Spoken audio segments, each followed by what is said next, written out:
Good evening and a very warm welcome to We the People. Has Pamela Anderson, Veena Malik or perhaps Dolly Bindras made the Information and Broadcasting Ministry nervous?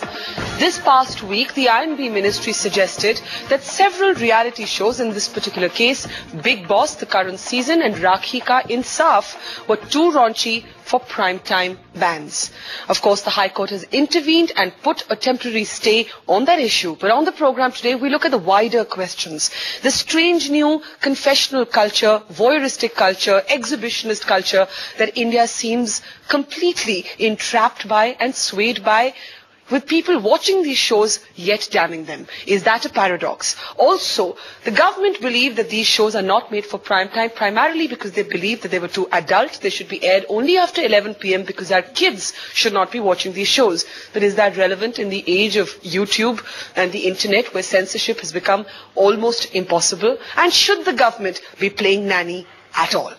Let me start with Dilip Cherian. Dilip, censorship per se is something that liberals don't like. We also would tend to argue that it's for parents and families to determine what their kids are comfortable watching. Do you believe the I&B Ministry in this particular case has overstretched its sort of do-gooderness, if I may put it like that? I don't think so at all. In fact, this whole business of censorship is overhyped. There's this worry that, we're going to get into a censorious mood and government has no business being censor. That's to one side, and I think that's got to do with non-entertainment stuff. And I think I'm very clear that in news, this is not the same standard which ought to be followed.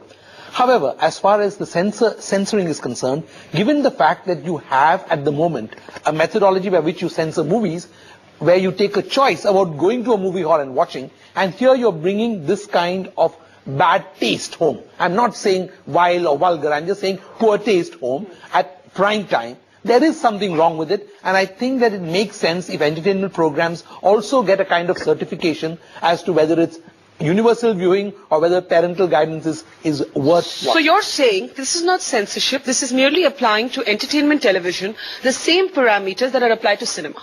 Which has been in place for a long time. It's acceptable, it's widely recognized as playing a useful function, which is why it has not been disbanded as yet. And as someone who sits on the censor board, I know the debates that go on and the discussions that take place, even though there are things to be criticized of that system too. So as far as I'm concerned, the I&B Ministry has done something extremely sensible by putting this in at a time when this was a matter of public discourse. Fair enough. But Amit, you're the lawyer who actually managed to get a stay on this order. So what Dilip seems to be saying is perfectly reasonable. Nobody's saying take this show off air.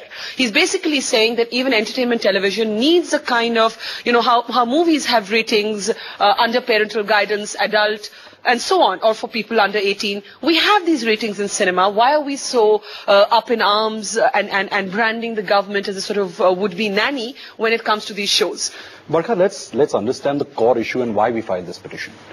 There are the sort of order and the executive fiat that is issued on 17th says three things. It says this offends good taste and decency, but doesn't spell out how and what are the instances. The second thing it says it's not suitable for children. Doesn't say how, what are the incidences. And the third thing it does is says go and enforce this immediately. You are in the media business. You know programming is not an easy job, especially a primetime show. So the process is core. The process that the government has followed. I'm not really going to comment on how you can make the distinction between entertainment versus media. I don't think that's a fair distinction. That's versus news. I don't think that's a fair distinction. I think everything should be treated at the same level. And including movies? Would you say movies should have no ratings? I would think so. Let's see the evolution of movies also, Barkha. I had somebody tell me this morning that when Barsat was a film that was done in those years, in those decades, the censorship that was awarded to it was a certificate A. And you know why? Because the Ghungat was not there. Now, so therefore, the question that we must ask ourselves here is... changing norms. That's correct. Decency, morality, these are subjective, they change with time. So therefore, to my mind really, and this is my personal view, is that things have changed with time. Law needs to evolve with time. That's the core issue. That's an interesting point, and I'll get Dilip to bring the censor board perspective back on that, but I just want to go to Derek O'Brien and then Pravesh. Derek, you've hosted quiz shows, not quite all these buxom babe-driven shows, to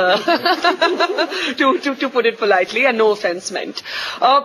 But is there a hypocrisy in our response? Because I can't tell you, and frankly this happens with news as well, the number of people who damn you but still watch you. What's that about? I really don't know, because my quiz show, the Bonvita quiz, was on for about 16 years, but since Big Boss has come, it's gone off the air. So blame Pamela Anderson from your childhood. No, Big Boss recently has had a silicone implant, so we shall not.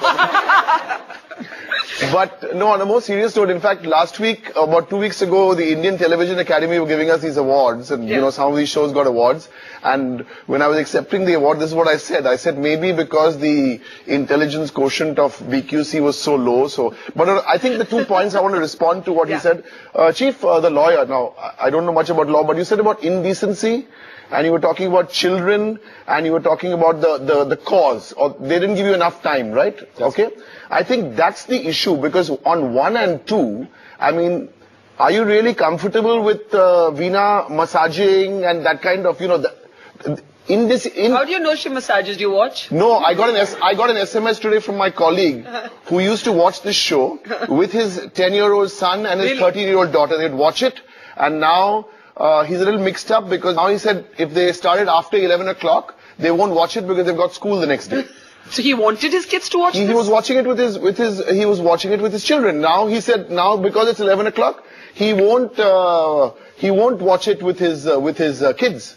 And I think the whole thing here is that, you know, I don't know who to blame, because it's also the channels to blame. Otherwise, why is my Bonvita quiz still on air? We've got, like, you know, we've got a sponsor. It's a nice show, but we're still trying to get it on television. I hope we get it on television after this controversy. Maybe. Fair enough. Derek, you may have a view on the Bonvita quiz, and I say personally for myself that we missed that show.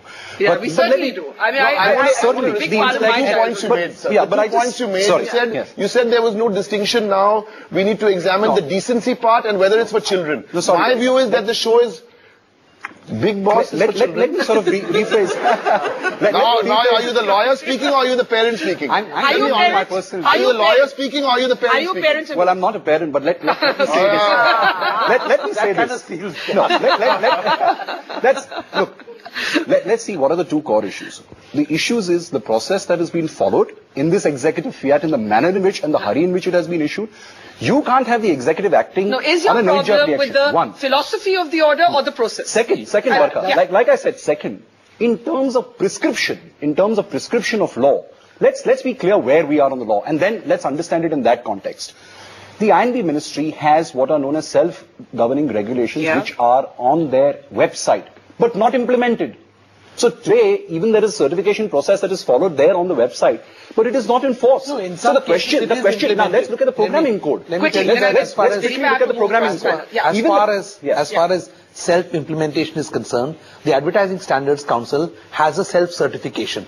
And, you know, children who are inspired to jump off buildings in the chase of some soft drink, you pull those ads off very quickly, because the advertising agencies have decided that if it is going to cause some kind of public uproar, and believe me, the one thing that takes more attention than TRP chasing is advertisers trying to get people to buy product. So that is the most viciously competitive business there is. But it works there, it has worked, and probably, if we all agree, that's the model towards which even this will have to move towards. Okay, Shiv Vishwanathan, you know, aesthetics is such a subjective thing. Not really. No? That's what all the snobs say. We all think we know what's tasteful. Yeah. But if people want to watch the tasteless, what do we do with that paradox? Democratize it. I think there's a problem here. You know, when you begin with the respectability of standards or the unanimity of law, it's kind of overpowering. But how do you censor a circus?